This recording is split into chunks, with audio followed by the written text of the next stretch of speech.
One day, Thomas was at the junction when Gordon shuffled in with some freight cars.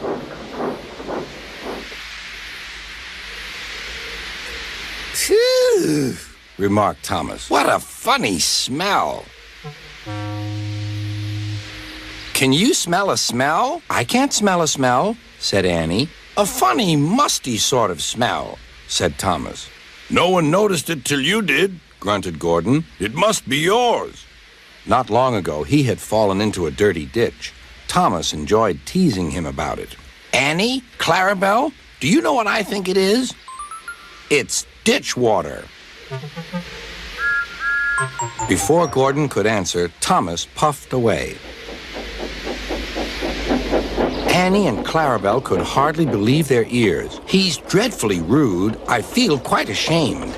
I feel quite ashamed. He's dreadfully rude. And to Thomas they said, "You mustn't be rude. You make us ashamed." But Thomas didn't care a bit.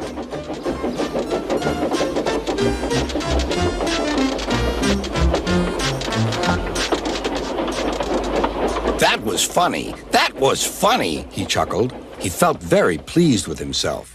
Annie and Clarabelle were deeply shocked. They had great respect for Gordon, the big engine.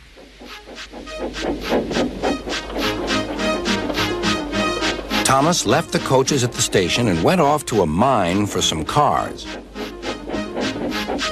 Long ago, miners digging for lead had made tunnels under the ground.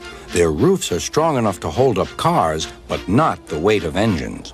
A large notice warns them not to enter the area. Danger! Engines must not pass this board.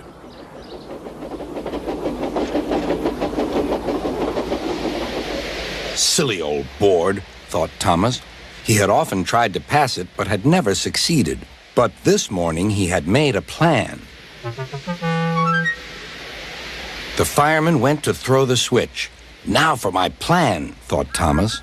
Bumping the cars fiercely, he jerked his driver off the footplate and followed them into the siding. "Come back!" yelled his driver. "Fire and smoke," said Thomas. "I'm sunk." And he was. "Oh dear," he said, "I am a silly engine."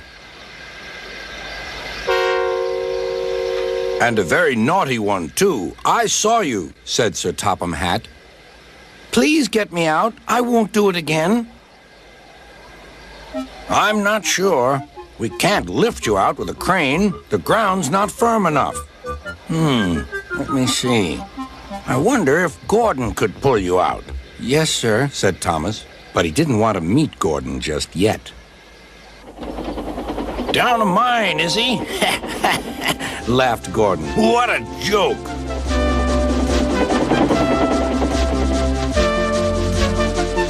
Whoop, whoop. Little Thomas, we'll have you out in a couple of puffs.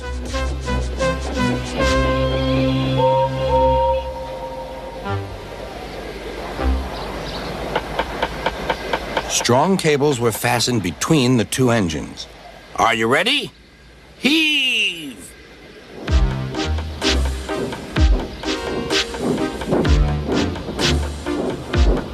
It was a lot harder than they all thought. At last, Thomas was free.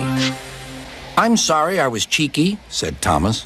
"That's all right, Thomas. You made me laugh," replied Gordon.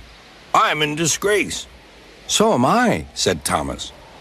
"Why, so you are, Thomas. Shall we form an alliance? You help me and I'll help you." "Right you are," agreed Thomas. "Good. That's settled," rumbled Gordon. And buffer to buffer, the Allies puffed home.